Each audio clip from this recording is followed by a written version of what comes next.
Bienvenidos a Meteo Windy.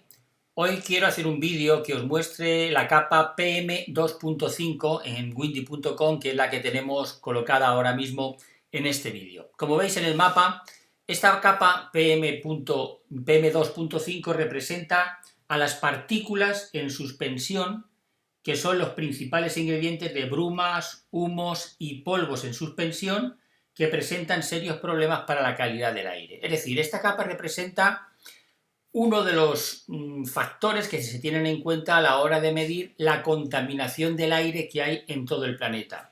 Y por supuesto, cuanta más concentración haya de este tipo de partículas, que se llama por su traducción al inglés materia particulada, pues cuanta más concentración haya de este tipo de contaminante, pues por supuesto la calidad del aire será peor y los problemas de salud aumentarán.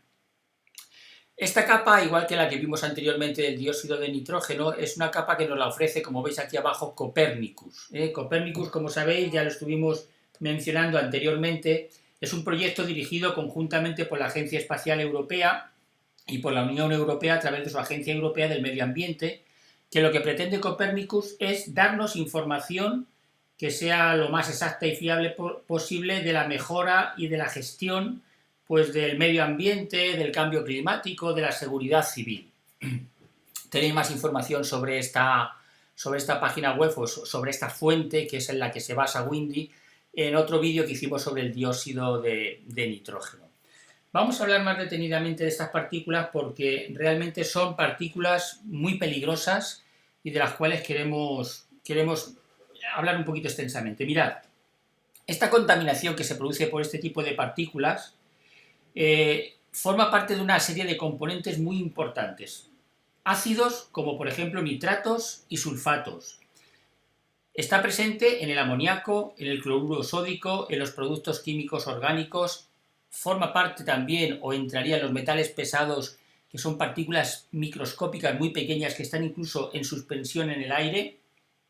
Forma parte también de todas las partículas de polvo del suelo, alérgenos, etcétera, etcétera. Es decir, toda aquella partícula que tenga un tamaño inferior a 2.5 micras se considera materia particulada. Notad, 2.5 micras. ¿Eso qué quiere decir? Bueno, eso quiere decir que son partículas microscópicas que están en suspensión en el aire.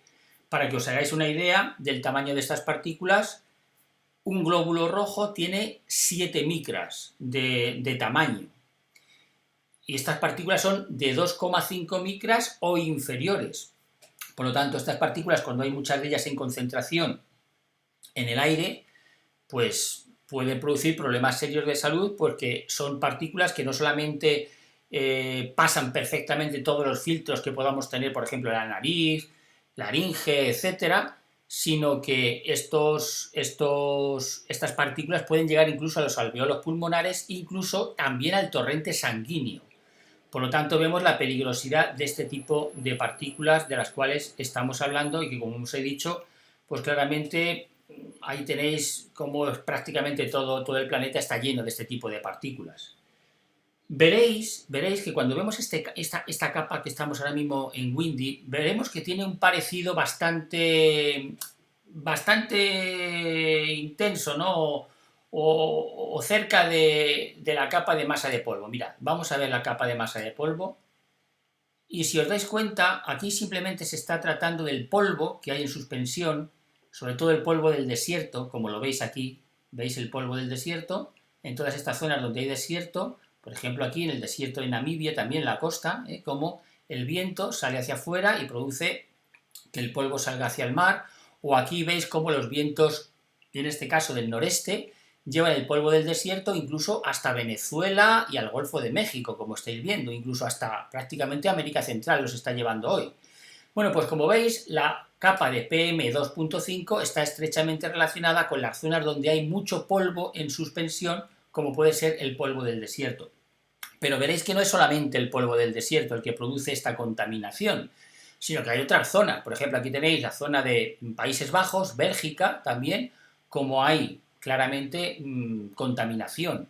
O si veis la zona de Pekín, China, etcétera, claramente veis como toda esta zona que es muy industrial, evidentemente en la combustión de los de los combustibles fósiles, como sabemos, el petróleo, la gasolina, etcétera, todo eso produce este tipo de partículas también, y otras zonas que claramente están distribuidas por todas las partes del mundo.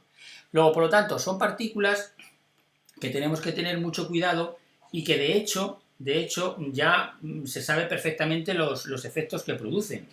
Por ejemplo, se sabe que producen muerte prematura en personas con enfermedad cardíaca o pulmonar, ataques cardíacos no mortales, latido irregular del corazón, agravamiento del asma, disminución de la función pulmonar, aumento de síntomas respiratorios como irritación de las vías respiratorias, tos, disminución de la función pulmonar incluso en niños y en adultos sanos. Claro, como son partículas que son bastante peligrosas y que se tienen muy en cuenta a la hora de valorar la contaminación del aire, vamos a mostraros también cuáles son los niveles que se consideran en este caso que son los más aceptables para que no causen problemas a la salud. Pero de todas las maneras, si estáis muy interesados en el tema, os mostraremos luego también una página que tiene que ver con la contaminación del aire en el mundo, hablaremos de esta página luego a continuación, para todos aquellos que estéis muy interesados por la contaminación del aire en vuestra ciudad, por ejemplo, y queráis ver realmente cuál es el desarrollo y la observación que se ha hecho en cada ciudad del mundo sobre el tema de la contaminación del aire. Pero eso vamos a hablarlo ahora después. Simplemente quería mencionaros que aquí tenéis la escala. ¿Qué es lo mejor? Bueno, lo mejor es que no haya nada de partículas, o sea, lo ideal sería el cero, que no hubiese ningún tipo de partícula en suspensión, para que de esa manera no hubiera ese tipo de problemas. Pero como eso es bastante difícil, porque incluso simplemente una erupción volcánica, un camino de tierra por donde pasan los coches, eso ya genera polvo, y ese polvo está en el aire, y eso se respira. Por lo tanto, esto es algo que siempre va a haber prácticamente algo en cualquier parte del mundo.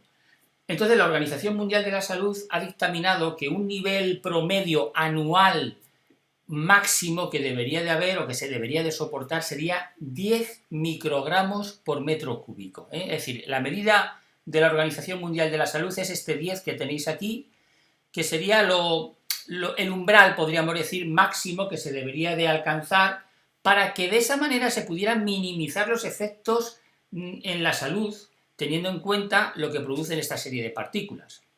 Por otra parte, la Organización Mundial de la Salud considera que en 24 horas el umbral máximo que se debería de permitir sería de 25 microgramos por metro cúbico. Mientras que luego, no sé si sabéis que hay otras partículas, que son las partículas ya de 10 micras, que son partículas superiores, mayores, más grandes, que son las que normalmente se miden en las ciudades, en los observatorios. Muchas ciudades todavía no están midiendo estas partículas de 2.5 y ahora cada vez se le está haciendo más énfasis en que se mida este tipo de partículas porque son las más peligrosas. Pero las de 10 micras se considera, según la Organización Mundial de la Salud, que 20 microgramos anualmente como promedio no estaría muy mal. Y 50 microgramos por metro cúbico en un periodo de 24 horas sería lo máximo. Como veis, por lo tanto, la Organización Mundial de la Salud considera mucho más peligrosas estas partículas, las pequeñitas. Si vemos, por ejemplo, en el mapa, pues veréis que, pues no sé, aquí ahora mismo, por ejemplo, el desierto, 39 microgramos por metro cúbico, un poquito más abajo, 117, aquí en la zona de Mauritania, 47, si nos vamos aquí a la zona de Europa, 80 microgramos, si nos vamos a la zona de Pekín, más o menos 47 microgramos, que como veis claramente supera con creces los 10 microgramos que se supone que sería el límite razonable.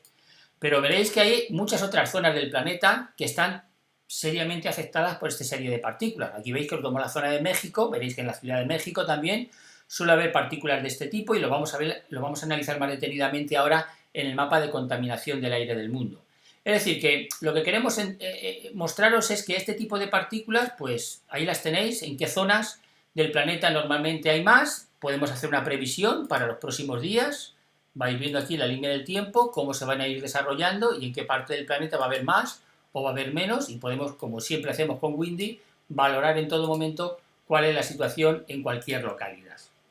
Pero quería mencionaros también el tema de esta página. Mirad, en esta página de contaminación del aire del mundo es un proyecto muy interesante que se está realizando desde China y desde otros países. Es una página que ilustra cuál es la observación que se está haciendo por estaciones que hay en las ciudades para medir la contaminación del mundo en todas las ciudades. Mientras que en Windy lo que tenemos es la información que nos da Copernicus, que Copérnicus nos da una información por satélite junto con otras observaciones terrestres, pero es por satélite. Mientras que la contaminación que se menciona en esta página web que os estoy mencionando es una observación por estaciones expresamente dedicadas a velar por la limpieza del aire que respiramos. Bueno, esta página es muy interesante porque aquí veis claramente cuáles son la escala, bueno, moderado, no saludable, insalubre, muy poco saludable, peligroso, etcétera, etcétera, ¿no? Y aquí veis cuál es la situación en este momento. Como veis, pues por supuesto la zona de China es la que más, por ejemplo, hay de contaminación. Aquí no solamente se habla de partículas de 2.5, sino que hay otro tipo de gases como vamos a ver a continuación. Si nos metemos, por ejemplo, en un país, vamos a suponer que queremos ver una ciudad, por ejemplo, la Ciudad de México. Pues nosotros ponemos aquí México, lo buscamos y ahora nos vamos a la Ciudad de México. Bueno, pues aquí tenemos cuál es la situación, por ejemplo, en estos momentos, en la Ciudad de México, a lo largo, en este momento. Es decir, ahora mismo son aquí en España las 2:30 de la tarde del martes 16 de junio. Allí, por supuesto, pues serán, no sé, 6 o 7 horas menos. Bueno, pues la calidad del aire, ahora mismo, según estas estaciones que estáis viendo, de observación de la calidad del aire en México, pues nos menciona que, bueno, pues que el aire ahora mismo no está muy mal, es bueno. Hay algunas estaciones que, sin embargo, lo presentan como moderado, ¿veis? Si están en verde, bueno, si están en amarillo, ya moderado. ¿Y qué es lo que mide? Pues mirad, lo que miden estas estaciones es no solamente las PM 2.5, sino también las partículas de 10, el ozono, el dióxido de nitrógeno y el monóxido de carbono. Realmente es lo mismo que tenéis en Windy, es decir, en Windy veréis que vamos a ver precisamente este tipo de gases que son los que realmente nos ayudan a entender cuál es la calidad del aire que respiramos. Por lo tanto, esto es lo mismo. Y aquí lo bueno que tiene esta página es que no solamente os hace un pronóstico, por ejemplo, ya sabéis que por ejemplo, para la Ciudad de México, para el viernes día 19, la calidad del aire va a empeorar, como veis aquí, porque lo pone un color naranja, en este caso más fuerte, más intenso. Pero además es que nos dice cuál es la base de datos de cuál ha sido la Ciudad de México durante los pasados años. Aquí tenéis 2017, 2018, 19 y 20. Por ejemplo, el mayor problema que tiene la Ciudad de México, por poner un caso, es las partículas de 2.5. 2.5. Mirad, las partículas de 10, ¿veis? Están en verde. El ozono, regular. El dióxido de nitrógeno, vaya, no está mal. El dióxido de azufre, pues ahí lo tenéis, y el monóxido de carbono. Luego, ¿en qué factor es el que influye más en la calidad del aire, por ejemplo, de la Ciudad de México? Pues ahí lo tenéis. Las partículas, en este caso, micropartículas de 2.5 micras. Son, por ejemplo, las que afectan más a esa ciudad. Bueno, pues esto mismo que hemos hecho ahora mismo con la Ciudad de México, lo podéis hacer con cualquier ciudad. O sea, vosotros podéis buscar vuestra localidad y podéis ver cuál es la calidad del aire de vuestra localidad. Si no es una ciudad muy importante, probablemente a lo mejor no haya estaciones de observación de este tipo, pero de todas las maneras podéis ver más o menos los alrededores por donde vosotros vivís, cuál es la ciudad que esté más cerca y podrá mediros en este caso también cuál es la situación cerca de la ciudad donde vosotros vivís. Y luego lo que tendríamos que tener en cuenta pues es el aire. El aire es fundamental en este tipo de contaminación, porque hacia donde vaya el aire, pues ahí ya sabéis que van estas partículas, como estamos viendo aquí en Windy ahora mismo, como las partículas se dirigen, por ejemplo, todo el polvo del desierto, a la zona, por ejemplo, de Venezuela ahora mismo, o a la zona de Centroamérica, ¿no?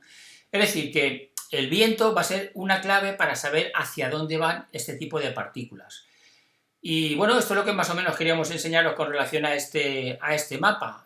Como veis, bueno, aquí hay más detallitos, por ejemplo, en la zona de Europa, en la zona de Europa pues tenemos una resolución un poquito más grande, como veis aquí, también lo podemos tener, y una resolución más pequeña cuando es el mapa a nivel regional, perdón, global. El CAMS es global y el CAMS EU es un mapa regional, que por ejemplo, pues donde nosotros vivimos, por ejemplo en España, pues ahora mismo la calidad del aire es bastante buena en cuanto a este tipo de partículas. Ojo, solamente estamos hablando de las 2.5. Luego hay otro tipo de gases que sabemos que son contaminantes también. Ya hemos hablado del dióxido de nitrógeno, el próximo día hablaremos del aerosol, del monóxido de carbono, de la capa de ozono, etcétera. y así de esa manera podréis entender mucho mejor cómo funcionan todas estas capas en Windy. Espero que os haya gustado el vídeo y hasta otro vídeo.